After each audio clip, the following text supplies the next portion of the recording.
uNkulunkulu wethu ongcwele usiphathele yona ngoba Nkosi uma iphethwe yini siyathuka uNkulunkulu wethu uyasijabulula uNkulunkulu wethu ongcwele senu usiphathe Nkosi ukhona bonke namhlanje Nkosi senu indawo eshiye uNkulunkulu wethu ongcwele ngoba Nkosi uthi kodwa glory in this month uNkulunkulu wethu ongcwele siza kuwe edwala lethu siza kuwe ama ethu siza kuwe siphephelo sethu siza kuwe usobuhle wena Nkosi othe uyazazi zakho wathi Nkosi uzibiza ngabanye ebese Nkosi ziyakulandela sifisa Nkosi ukuba yilezo zinto uNkulunkulu wethu ongcwele siyokulalela namhlanje Nkosi eseni wethembekile uNkulunkulu wethu ongcwele akekho njengawe in Jesus name. Ngiyacela ubeke isandla sakho esifubeni ebese senze umkhuleko uBaba wethu osezulwini Baba wethu osezulwini angcwelise igama lakho buso wakho mawufike thando yakho mayenze ekuhlaba njengasezulwini siphe nokuhlayisa kwasethu sekuhlala lehla sethelela abacala bethu njengoba nathi sibathethelela abacala bethu ngasingeliseliwe kodwa sisenzeko ngokuba ubuso wakho namandla nokhosi kuze kube phakade kabi shaya uNkulunkulu ezinkulu haleluya ubaba kusipho ngempela ubaba shaya uNkulunkulu haleluya haleluya haleluya haleluya singakhala phansi bazalwane haleluya ukukhona siyavumelana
sikubingelele. Haleluya.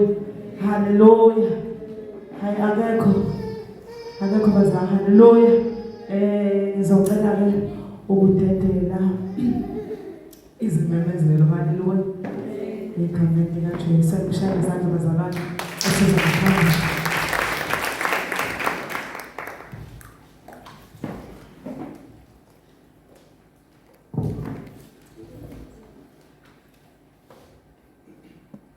Amen bazalwane. Amen. Ayibonge inkosi bazalwane. Lokhu ngaphambi kwami ukungwazi bazalwane umfana uNkulunkulu inkosi. Ngizothanda ngicela ukubingelele uba umfundisi. Ngihlala abafundisi angafiki phakathi kwethu. Ubingelele abafundisi bese ngibingelela obaba esinako la endlini. Ngibingelela umama, ngibingelela osisi, ngibingelela obhuti. Bese ngibingelela abantwana abancane church. Bazalwane nkosi. Bazalwane imezelo enginazo. Ngicela qala ukubonga bazalwane inkonzo esibenayo ngolhlalo olukhulu bazalwane. Ibe impumelelo enkulu kakhulu siyabonga bazalwane. Ngaphandle kwenu bengeke ibe impumelelo. Bazalwane njengoba sazi ukuthi le nyanga esikuyo bazalwane inyanga kaJuni, inyanga yabantu abasha. Ngisayibuza sayiphendula ukuthi inkonzo zibe ningi inkonzo kule nyanga esaqhubeka ngoJuni zabantu abasha. Ingoba bazalwane abazali bethu basikhathalele singabantu abasha. Bayazi ukuthi abazalwane bayazi ukuthi abazali bethu kumele sikhule ekukhuleni futhi sikhule nasempilweni singabantu abasha. Ngoba siyazi bazalwane ukuthi ziningi izinto ehlasela abantu abasha. Esibahlasela emphakathini, sibahlasela nesikoleni lapho abafuna khona. Singaba khona la bazalwane siyizwe izwi lenkosi singabantu abasha. Kodwa bese sifike esikoleni sihlangana ingane abantwana abasha bahlangana nezingane ezikhula umndeni ehlukahlukene.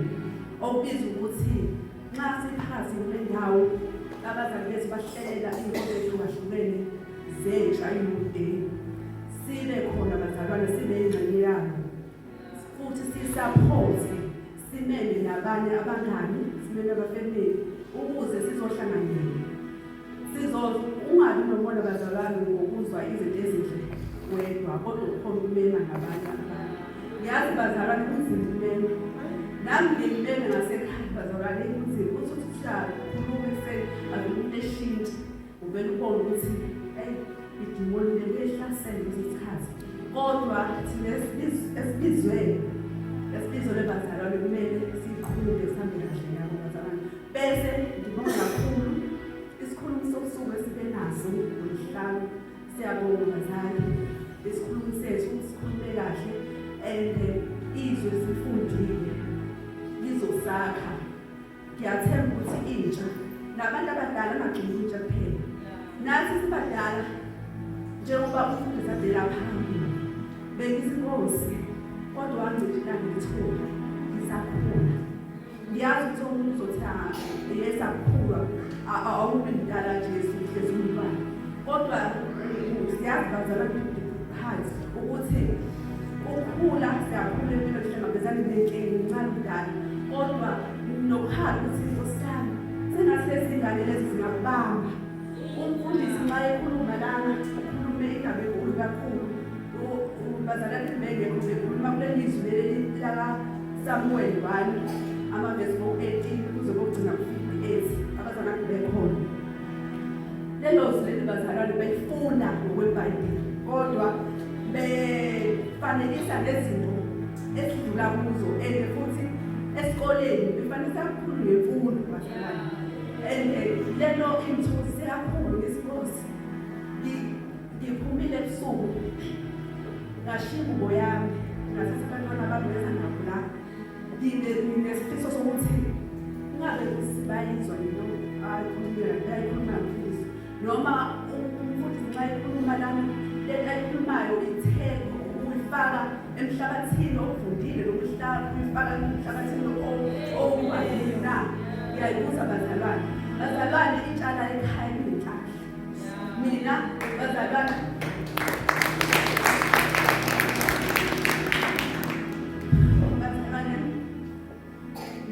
bengaphula kwamanye kolini bakhe and besingayitholi into kanje bazalwane besithola ngani ngenyanga bakuthola ukuze abasha kuphela bazalwane ngigcizelela ukuthi bazalwane nibambisise abantu abasha sinenhlahla enkulu kakhulu ukuthi sifikele ihambeni ungafiki ubaba umfundisi ohleze eshumayela njalo ehleze sithi lesiyamazi bamfundisi ehleze eshumayela sithole nje umehluko kwabanye abafundisi lokho uma uzwile kuyahlala bazalwane kuyahlala kakhulu ngiyabonga bese ngibonga nomphathi wohlelo wami basisindeni ngiyabonga kakhulu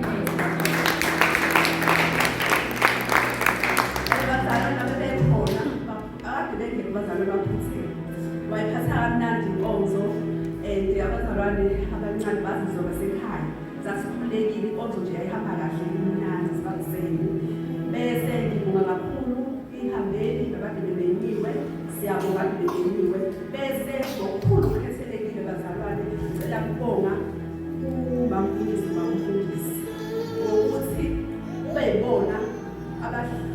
yibona abahlelela le nkonzo ukuthi bempumelelo ngaphandle kwabo bengeke zibe impumelelo le nkonzo ngiyabonga cishe ezandleni enkulu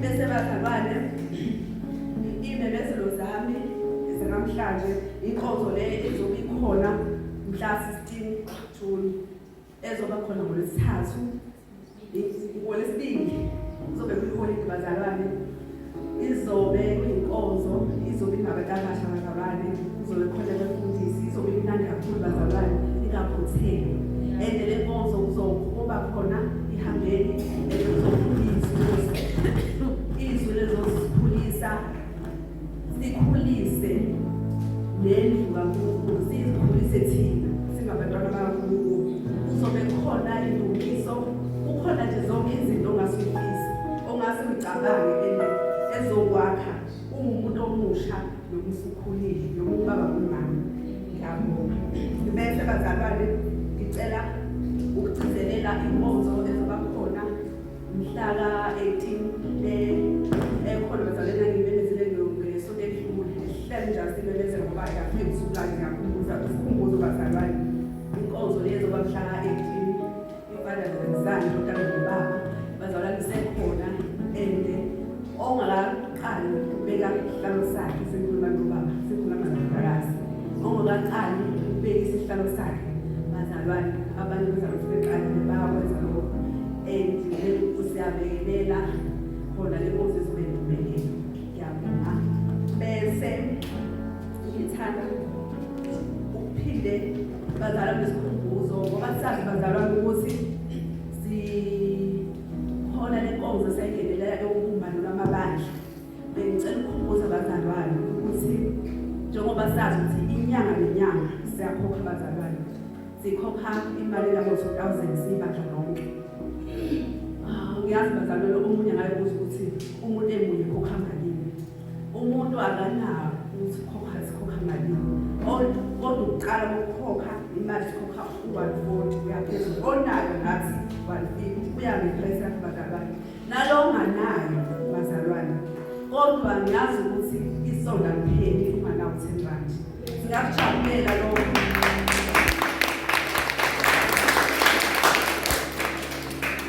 singakujabulela lokho ukuthi umuntu omusha noma ufikile njengoba ulibona ibandla siyalapha leli bandla ngoba silapha abazalwane silakhela mina nawe indlela kaNkulunkulu okumele sigcine ngaso sonke isikhathi inhle ihlanzekile le mali lena iyasiza entweni ethile mase siyitholile khona izimo ephuthumayo emabandleni ukuthi uma zifika zisifice singenalutho le mali iba lusizo olukhulu ingakho silethe siyikhokha kancane uzokuphelela 2000 inyanga nenyanga bazalwane siyacela ukuthi abangaqali ukukhokha bekhokhe sebakhokhile ngiyabonga bazalwane bese ngidlulisa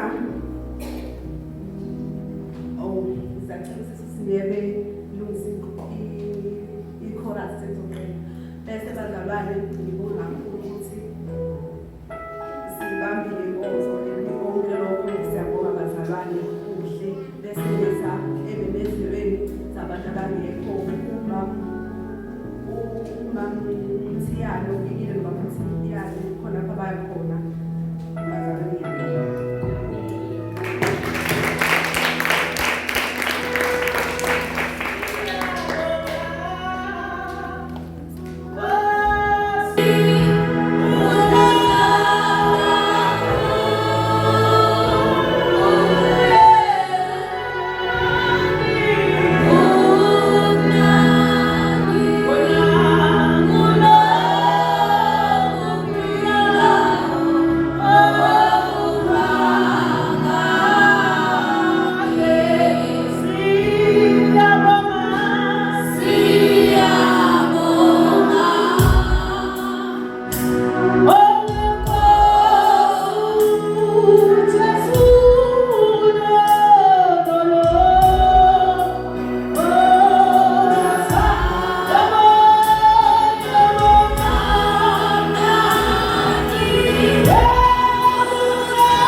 Hallelujah.